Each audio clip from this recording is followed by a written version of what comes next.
আসসালামু আলাইকুম রহমতুল্লাহি ওয়া বারাকাতুহু। প্রিয় দিনী ভাই এবং বোনেরা, ৫টি গুনাহ করলে মানুষের হায়াত কমে যায়। আপনি যদি এই ৫টি গুনার মধ্যে লিপ্ত হয়ে থাকেন তাহলে আপনি তাড়াতাড়ি মারা যাবেন। তাই প্রিয় দিনী ভাই এবং বোনেরা, আমাদের হাতে যেহেতু এখনো পর্যন্ত সময় আছে, তাই সময় থাকতে আমরা এরকম ৫টি গুনার বিষয়ে জানবো যেগুলো আমাদের কখনোই করা উচিত না।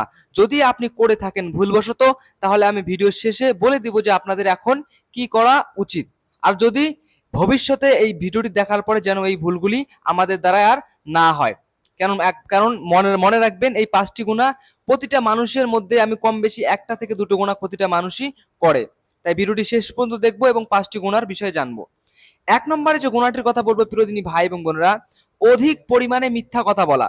আপনি যদি অধিক পরিমাণে মিথ্যা কথা বলেন, সর্বক্ষণ সবসময় মানুষের সাথে কথা বললেই আপনি মিথ্যা কথা বলেন। আপনি যদি ১০০টা কথা বলেন, তার মধ্যে ৯০টা কথাই মিথ্যা। সেক্ষেত্রে কিন্তু আপনার হায়াত কমে যাবে এবং আপনি তাড়াতাড়ি মারা যাবেন। এবং হাদিস শরীফের মধ্যে এটাও আসছে, যখন কোনো বান্দা অথবা বান্দি প্রতিটা দিন সর্বক্ষণ মিথ্যা কথা বলে, তার মুখ দিয়ে এক ধরনের দুর্গন্ধ বাড়ায়।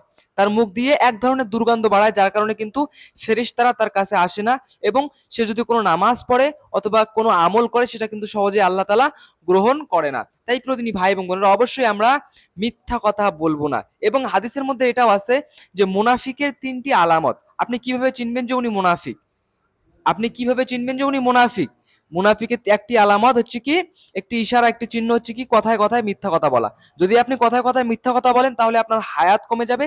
এবং মুনাফিকের ৩টি আলামতের মধ্যে আপনার মধ্যে একটি কি আলামত পাওয়া যাইতেছে। তাই প্রিয়দিনী ভাই এবং বোনেরা, আমরা মিথ্যা কথা বলবো না। যদি মিথ্যা কথা আপনি বেশি বলেন, তাহলে আপনি নিজেই আপনার হায়াত কমিয়ে ফেলবেন ইনশাআল্লাহ। তাহলে কেউ আর মিথ্যা কথা বলবো না।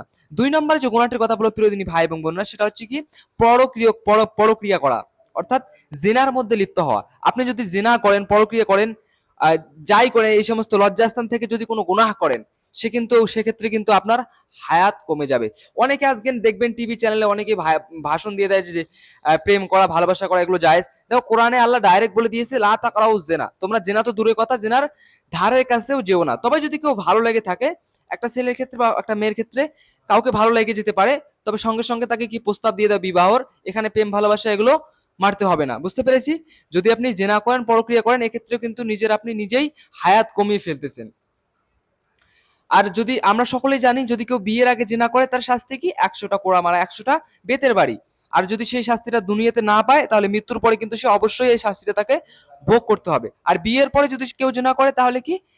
রোজো অর্থাৎ অর্ধেকটা পুঁতিয়ে রেখে তাকে ঢিল নিক্ষেপ করে মারা। যেহেতু এই কানুনগুলো এখন জারি নেই, এই আইন কানুনগুলো কোথাও চলে না, কোরআন এবং হাদিসের কোনো দেশেই চলে না। সেটা সৌদি আরব হোক অথবা যে কোনো দেশে, কোথাও কোরআন এবং হাদিসের আইন কানুন এখন চলে না। যদি চলতো, মানুষ কাঁপতো, গুনাহ করার আগে, জিনা করার আগে, পরক্রিয়া করার আগে ১০০ বার ভাবতো।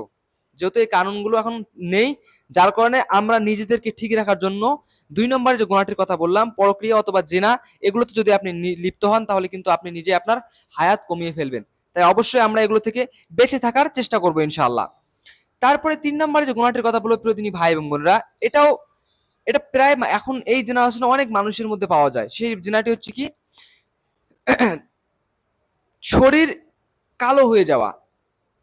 শরীর কালো হয়ে যাওয়া, দেখবেন অনেক এরকম আছে, অনেক আগে অনেক সুন্দর ছিল, আগে অনেক দেখতে ভালো ছিল। আগে রাস্তা দিয়ে হাঁটাচলা করলে মানুষ তার দিকে তাকাতো, কিন্তু এখন তার দিকে আর কেউ তাকায় না। এখন তার দিকে কেউ আর ফিরেও তাকায় না। এটা কেন হয় জানেন? যখন একটা মানুষ অতিরিক্ত গুনাহ করে, শুধু গুনার কাজের মধ্যে লিপ্ত থাকে, তখন আল্লাহ তাআলা তার শরীর থেকে এক ধরনের নূর সেটাকে কেড়ে নেয়। তার শরীরের মধ্যে আর নূর থাকে না, তার শরীরের মধ্যে উজ্জ্বলতা থাকে না। সেই নূরটাকে আল্লাহ তাআলা কেড়ে নেয়, যার কারণে তার শরীরটা কুৎসিত হয়ে যায়। এটাও একটা বড় আলামত। এই গুনাহটা যদি আপনার থাকে, যদি আপনি হঠাৎ করে এরকম খারাপ দেখতে হয়ে যান, কুৎসিত দেখতে হয়ে যান, তাহলে বুঝতে পারবেন আল্লাহ আপনার প্রতি নারাজ হয়ে গিয়ে আছে এবং আপনার হায়াত কমে যাবে। যত তাড়াতাড়ি সম্ভব এটা থেকে বেরিয়ে আসার চেষ্টা করা। এই গুনাহটি এরকম মারাত্মক লেভেলের একটি গুনাহ, শরীর কালো হয়ে যাওয়া। একটা মানুষ যখন গুনাহ করতেই থাকে দীর্ঘদিন, সে একসময় গুনাহ করতে করতে তার মধ্যে অধৈর্য চলে আসে যে আমি এই গুনাহ থেকে বেরোতে চাই, কিন্তু সে গুনাহ থেকে বেরোতে পারে না। এরকম হয় না? দেখবেন সে চেয়েও কিন্তু সে গুনাহ থেকে বেরোতে পারে না। এটা কেন হয় জানেন? এটা এই জন্যই হয়, যখন একটা মানুষ অতিরিক্ত গুনাহ করে, আল্লাহ তাআলা তাকে গুনার কাজের মধ্যেই শান্তি দেয়। ও গুনার কাজ করেই তার ভালো লাগে। ও ভালো কাজ আর ভাল লাগে না।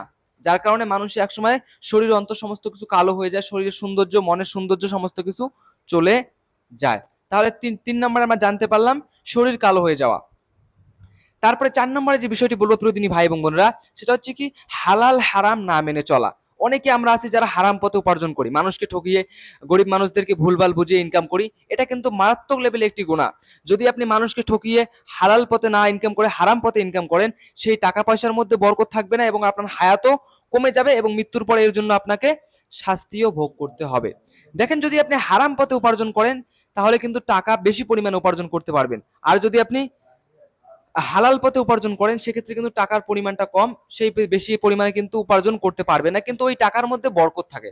দেখবেন যারা যারা হারাম পথে উপার্জন করে, 2 নম্বরই ব্যবসা করে, বিজনেস করে বা যে কোনো বাসে মানুষকে ঠকিয়ে উপার্জন করে, তারা কিন্তু টাকা উপার্জন করতে বেশি পারে, কিন্তু তাদের বাড়ি থেকে রোগ ব্যাধি ফুরোয় না, তাদের বাড়িতে শান্তি থাকে না, সবসময় ঝগড়া ফেসাদ বিবাদ এগুলো লেগেই থাকে। অর্থাৎ আল্লাহ তাআলা তাদের বাড়ি থেকে রহমত বরকত তুলে নেয়, তাদের বাড়ি থেকে শান্তি তুলে নেয়।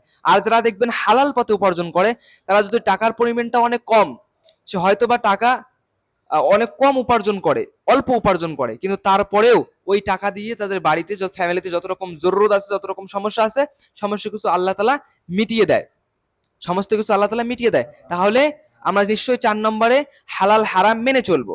তারপরে 5 নম্বর যে গুণাটির কথা বলবো প্রিয় ভাই এবং বোনেরা, এই গুণাটি করলেও মানুষের হায়াত কমে যায়, সেটা হচ্ছে কি আমলের প্রতি অমনোযোগী। আমরা অনেকেই আছি, আমি অনেককেই দেখেছি কিছুদিন নামাজ পড়ে, নতুন নতুন 2-4 দিন অথবা 5 দিন 10 দিন 1 মাস, আবার কেউ কেউ রমজান মাসে চলে আসে, রমজান মাসে টানা 1 মাস ইবাদত করার পরে পরবর্তীতে সে আর ইবাদত করে না। অর্থাৎ সে মন চায় জিন্দেগি, যখন ইচ্ছা করে সে নামাজে আসে, যখন ইচ্ছা করে সে নামাজে আসে না। এটাও কিন্তু মারাত্মক একটা ভুল। আল্লাহ কিন্তু আপনাকে ভালোবাসে বলে বারবার আপনাকে সুযোগ দেয় যে তুমি এবার নামাজটা শুরু করেছো, এবার নামাজটা কন্টিনিউ করার চেষ্টা করো। কিন্তু আমরা কি করি, 2-4 দিন কন্টিনিউ করার পরে তার মধ্যে কি অলসতামি কাজ করে। প্রিয়দিনী ভাই এবং বোনেরা, ইবাদতের প্রতি অমনোযোগী, যে আল্লাহর ফরজ হুকুম আহকাম গুলো আছে এগুলোর প্রতি যেন আমাদের কোনো রকম অলসতামি না থাকে। অবশ্যই ফরজ হুকুম আহকাম গুলো আমরা মেনে চলবো। তাহলে প্রিয়দিনী ভাই এবং বোনেরা, আমি একবার সংক্ষেপে বলে দিই। 1 নম্বরে আমরা কি, 1 নম্বরে যদি আপনি পরক্রিয়া করেন, জিনা করেন, তাহলে আপনার হায়াত কমে যাবে। 2 নম্বরে যদি আপনি মিথ্যা কথা বলেন তাহলে আপনার হায়াত কমে যাবে। 3 নম্বরে যদি আপনার শরীর কালো হয়ে যায়, আপনি গুনাহ করতে করতে অন্তর কালো হয়ে গেছে, তাহলে আপনার হায়াত কমে যাবে। 4 নম্বরে কি, যদি আপনি হালাল হারাম না মেনে চলেন তাহলে আপনার হায়াত কমে যাবে। 5 নম্বরে কি, ইবাদতের প্রতি অমনোযোগী।